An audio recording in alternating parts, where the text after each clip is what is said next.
As the U.S. Open tennis tournament continues this week in New York, we turn to a conversation Amna Nawaz had there with tennis legend Chris Evert. Evert's win-loss record in singles matches is the best of any pro player, male or female, in history. But perhaps her toughest match is taking on ovarian cancer, often known as the silent killer. This is where, you must have so many memories from years as a teenager. I do. Your first majors here. I won 6 times. Yeah. Chris Evert dominated women's tennis in the 1970s and 80s. Her career stats are staggering. She won a record 6 U.S. Open titles, tied only by Serena Williams. Madame Chris Evert Lloyd. 7 French Open titles, 18 major championships in all. She became the first player, male or female, to win 1,000 singles matches, and to this day, she holds the record for the second most career wins, behind Martina Navratilova. Evert grew up in a tennis family in Florida. Her dad taught all the kids to play on public courts.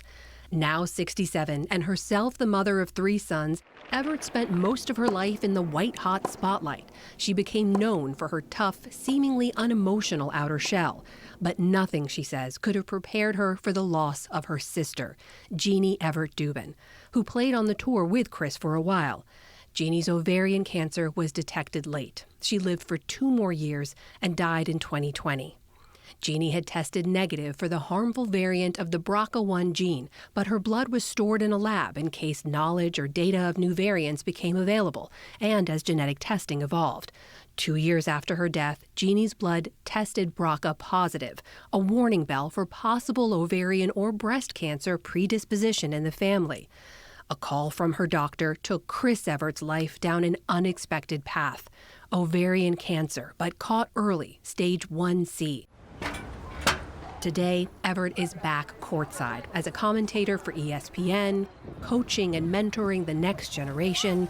We talked about her journey, her health, and what's ahead. It's been 3 months since you finished your chemotherapy. How are you feeling today? I'm feeling a lot better than 3 months ago. Let's put it that way. I mean, as time goes on and I'm able to get a little more energy, exercise a little bit more, I'm feeling better and better. I think a lot of people know chemotherapy is brutal. How did you get through it? Andy, my former husband, took me to all 6 chemos.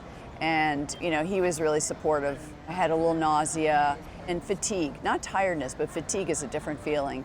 I had that for like 5 days, and then I would have 2 weeks of feeling okay, and I could go to my tennis academy and coach, and I could do pretty much normal things. Yeah. So I feel very lucky.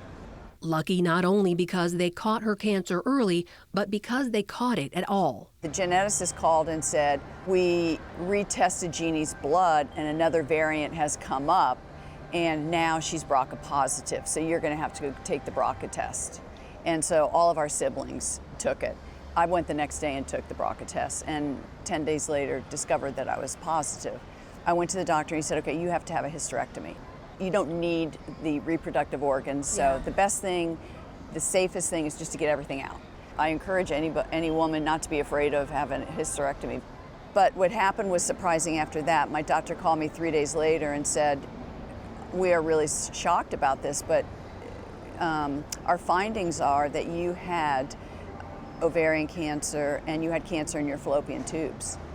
And I was like, whoa, but I didn't even feel anything. And that's why this is an insidious, ugly cancer, because you don't feel any effects whatsoever. And many times when women are diagnosed, they're already in stage 4. You have just gone through a full hysterectomy. Yeah. What are you thinking? I think I just called on my sister's strength. 4 or 5 days later when I got the call, my doctor's going, oh, good news. So, I was so relieved. But I got a second opinion. So right now, they're looking at 90 to 95% chance that the cancer will not come back. 90 to 95? 90 to 95 chance. What's it like for you to say that number? I wish it was 100%, but I feel very grateful. Because of my sister's death, I'm alive. Your sister was diagnosed so late, and she lived for another 2 years, I believe, Yes. after that. Do you feel like you got to say everything to her you needed to say? No, I don't think you ever feel that way. She was like Wind Beneath My Wings, you know, that song. And she was so proud of me and supportive of me and never envious or jealous. She was just a wonderful sister, and I wish I could have told her more. But, you know, sometimes when somebody's really sick, that's not the time to tell them, because then they start to feel worse. They know it's the end. But I think she knows. I mean, I talk to her every day, and I think she knows that now. What's one thing you wish you could tell her today? That I would tell her.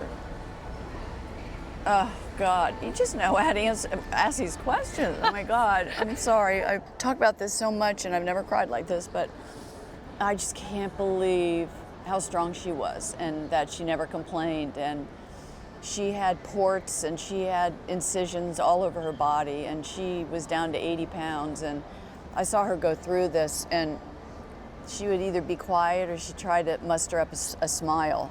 You're making me cry now, too. No, it's good. I mean, I want to be emotional. This vulnerability is something Evert spent decades shielding from public view. I went back and I read some of the earlier coverage of your career, the way the mostly male press corps, I think, would talk about you and write about you. And there were photographers saying, oh, she's impossible to take a good picture of because she never smiles. And they gave you labels like Ice Princess. Sure. Look, when I grew up and started playing on the tour, I was 15 years old. The more I read that, the more I got to be that way. I never had the freedom, I think, to develop on my own terms, because I always had the press saying I was somebody else. When I look at the young women today out on the court, I see they've come a long way. They're fearless, they're emotional, they have a lot of power, they feel the power, they have a lot of respect. You look at the way Serena has navigated her career, you look at Naomi Osaka, having conversations around mental health, protecting their own privacy, all these kinds of things. Do you ever look at that and say, I wish I'd had that? I grew up in the 60s, played in the 70s.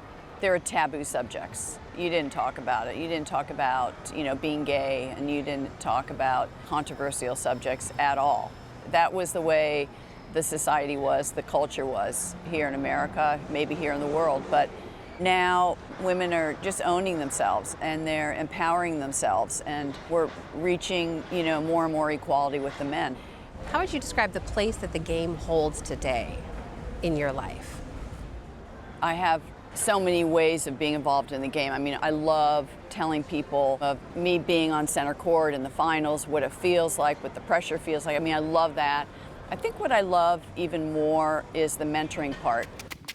You know, I'm very involved with the USTA Foundation, which is all about under-resourced kids, you know, combining tennis and education and giving them a safe place to go to after school, talking to them, mentoring them, seeing the joy on their face. An extension further, I have my own tennis academy with my brother, but still the same applies. The mentoring, I try to explain to them to embrace the pressure, to go with it and not to try to fight it. Yeah. You know, I've gotten a lot of wonderful things out of tennis, and now I'm feeling probably better by giving and sharing my experiences and knowing if I'm helping kids. To me, that's the most important thing at this last third of my life. Analyzing tennis matches and mentoring the next generation at some 250 programs for the U.S. Tennis Association Foundation around the country, Evert remains in the game.